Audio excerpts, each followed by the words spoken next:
ನಮಸ್ತೆ ವೀಕ್ಷಕರೇ, ನಾನು ಈ ದಿನ ಓವನ್ ಇಲ್ಲದೆ ದಿಢೀರಾಗಿ ಕೇವಲ 10 ರಿಂದ 15 ನಿಮಿಷದಲ್ಲಿ ಎಗ್ ಪಫ್ಸ್ ಯಾವ ರೀತಿ ಮಾಡೋದು ಅಂತ ತೋರಿಸ್ಕೊಡ್ತಾ ಇದ್ದೀನಿ. ತುಂಬಾ ರುಚಿಯಾಗಿರುತ್ತೆ, ದಿಢೀರಾಗಿ ಮಾಡಬಹುದು, ಹಾಗೆ ತುಂಬ ಸುಲಭವಾಗಿ ಮಾಡಬಹುದು.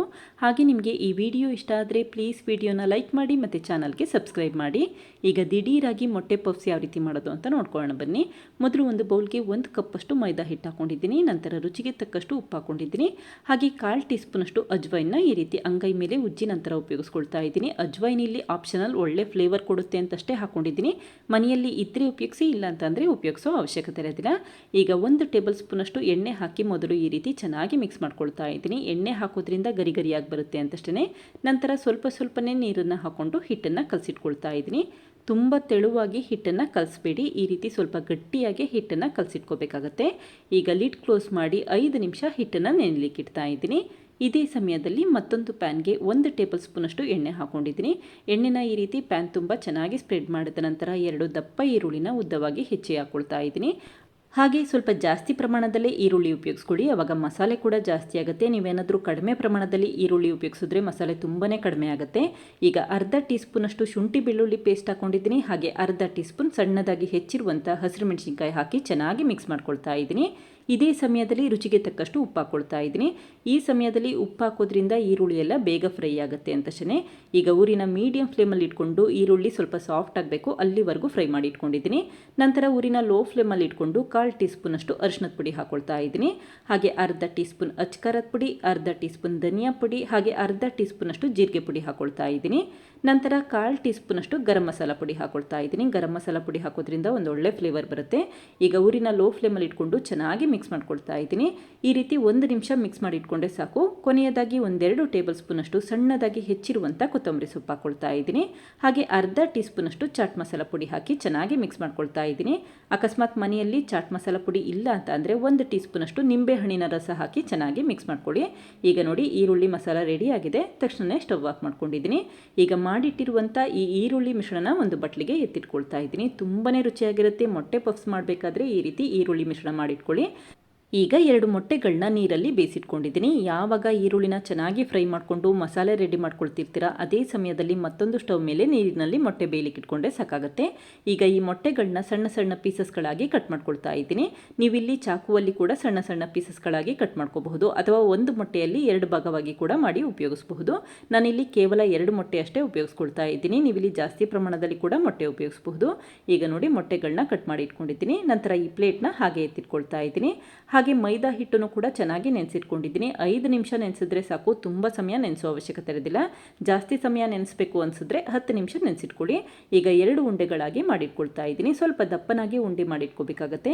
ನಂತರ ಸ್ವಲ್ಪ ಮೈದಾ ಹಿಟ್ಟನ್ನು ಉದುರಿಸ್ಕೊಂಡು ಈ ರೀತಿ ಲಟ್ಟಿಸ್ಕೊಳ್ತಾ ಇದ್ದೀನಿ. ಸ್ವಲ್ಪ ದಪ್ಪನಾಗಿ ಲಟ್ಟಿಸ್ಕೊಳ್ಳಿ, ತುಂಬ ತೆಳುವಾಗಿ ಲಟ್ಟಿಸೋ ಅವಶ್ಯಕತೆ ಇರೋದಿಲ್ಲ. ಈಗ ಈ ಲಟ್ಟಿಸಿರುವಂಥ ಹಾಳೆನ ಮತ್ತೊಂದು ಪ್ಲೇಟ್ಗೆ ಎತ್ತಿಟ್ಕೊಳ್ತಾ ಇದ್ದೀನಿ. ಪ್ಲೇಟ್ಗೆ ಸ್ವಲ್ಪ ಮೈದಾ ಹಿಟ್ಟನ್ನು ಚೆನ್ನಾಗಿ ಸ್ಪ್ರಿಂಕಲ್ ಮಾಡಿದ ನಂತರ ಲಟ್ಟಿಸಿರುವಂಥ ಹಾಳೆನ ಎತ್ತಿಟ್ಕೊಂಡಿದ್ದೀನಿ. ಇದೇ ರೀತಿ ಮತ್ತೊಂದು ಉಂಡೆನೂ ಕೂಡ ಲಟ್ಟಿಸ್ಕೊಳ್ತಾ ಇದ್ದೀನಿ.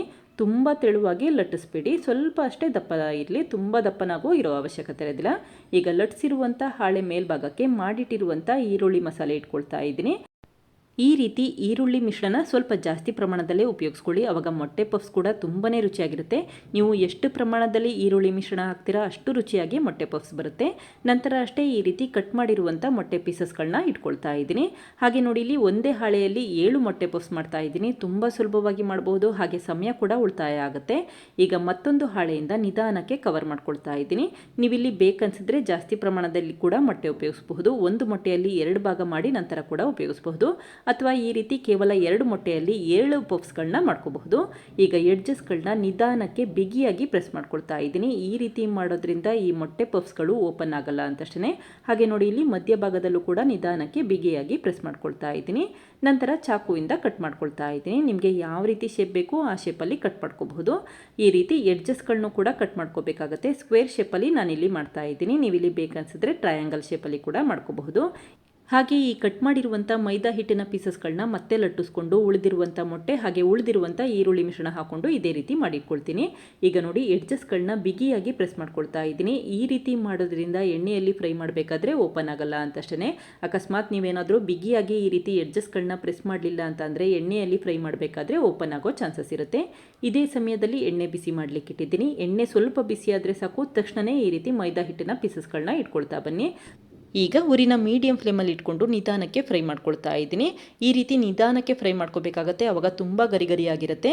ನೋಡಿ ಎಷ್ಟು ಚೆನ್ನಾಗಿ ಉಬ್ಬಿ ಬರ್ತಾ ಇದೆ ಅಂತ ಗೊತ್ತಾಗ್ತಾ ಇದೆ. ಯಾವಾಗ ಈ ರೀತಿ ಉಬ್ಬಿ ಬಂದಿರುತ್ತೆ ಮತ್ತು ಗೋಲ್ಡನ್ ಕಲರ್ ಬಂದಿರುತ್ತೆ ಆವಾಗ ತಕ್ಷಣವೇ ತೆಗೆದಿಟ್ಕೊಂಡ್ರೆ ಸಾಕು. ಇದೇ ರೀತಿ ಮತ್ತೊಮ್ಮೆ ಪಫ್ಸ್ ಯಾವ ರೀತಿ ಫ್ರೈ ಮಾಡೋದು ಅಂತ ತೋರಿಸ್ಕೊಡ್ತಾ ಇದ್ದೀನಿ. ಎಣ್ಣೆ ಸ್ವಲ್ಪ ಬಿಸಿ ಆದಾಗ ಈ ರೀತಿ ಪಫ್ ಶೀಟ್ಗಳನ್ನ ಹಾಕ್ಕೊಂಡು ನಿಧಾನಕ್ಕೆ ಮೀಡಿಯಂ ಫ್ಲೇಮಲ್ಲಿ ಫ್ರೈ ಮಾಡ್ಕೊಳ್ತಾ ಬನ್ನಿ. ಯಾವಾಗ ಈ ರೀತಿ ಚೆನ್ನಾಗಿ ಉಬ್ಬಿ ಬಂದಿರುತ್ತೆ ಮತ್ತು ಗೋಲ್ಡನ್ ಕಲರ್ ಬಂದಿರುತ್ತೆ ಆವಾಗ ತಕ್ಷಣವೇ ತೆಗೆದಿಟ್ಕೊಂಡ್ರೆ ಸಾಕು. ಇದೇ ರೀತಿ ಎಲ್ಲ ಪಫ್ಸ್ಗಳನ್ನು ಕೂಡ ಎಣ್ಣೆಯಲ್ಲಿ ಫ್ರೈ ಮಾಡಿ ಇಟ್ಕೊಂಡಿದ್ದೀನಿ. ನೋಡಿ ಎಷ್ಟು ಚೆನ್ನಾಗಿ ಬಂದಿದೆ ಅಂತ ಗೊತ್ತಾಗ್ತಾ ಇದೆ. ತುಂಬಾ ರುಚಿಯಾಗಿರುತ್ತೆ ಮತ್ತು ಈರುಳ್ಳಿ ಮಿಶ್ರಣ ಜಾಸ್ತಿ ಹಾಕಿದಷ್ಟು ತುಂಬಾ ರುಚಿಯಾಗಿ ಅನ್ನಿಸ್ತಾ ಇರುತ್ತೆ. ಆದಷ್ಟು ಬಿಸಿ ಇರಬೇಕಾದ್ರೇ ತಿಂದು ನೋಡಿ, ತುಂಬಾ ಚೆನ್ನಾಗಿ ಅನ್ನಿಸ್ತಾ ಇರುತ್ತೆ ಮತ್ತು ತುಂಬಾ ಗರಿ ಗರಿಯಾಗಿರುತ್ತೆ. ನೋಡಿದ್ರಲ್ಲ ಫ್ರೆಂಡ್ಸ್, ಎಷ್ಟು ಸುಲಭವಾಗಿ ಕೇವಲ 10ರಿಂದ 15 ನಿಮಿಷದಲ್ಲಿ ಯಾವ ರೀತಿ ಮೊಟ್ಟೆ ಪಫ್ಸ್ ಮಾಡಿದೆ ಅಂತ ಗೊತ್ತಾಯ್ತಲ್ವಾ. ತುಂಬ ಕಡಿಮೆ ಪ್ರಮಾಣದಲ್ಲಿ ಮೊಟ್ಟೆ ಉಪಯೋಗಿಸ್ಕೊಂಡು ಮಾಡಬಹುದು, ಹಾಗೆ ತುಂಬ ಸುಲಭವಾಗಿ ಮಾಡಬಹುದು. ನೀವು ಕೂಡ ಒಮ್ಮೆ ಪ್ರಯತ್ನಿಸಿ, ಖಂಡಿತ ಇಷ್ಟಪಡ್ತೀರಾ. ಮನೆಯವರಿಗೆಲ್ಲ ಖಂಡಿತ ಇಷ್ಟ ಆಗುತ್ತೆ. Thank you. ಲೈಕ್ ಮಾಡಿ ಮತ್ತು ಸಬ್ಸ್ಕ್ರೈಬ್ ಮಾಡಿ.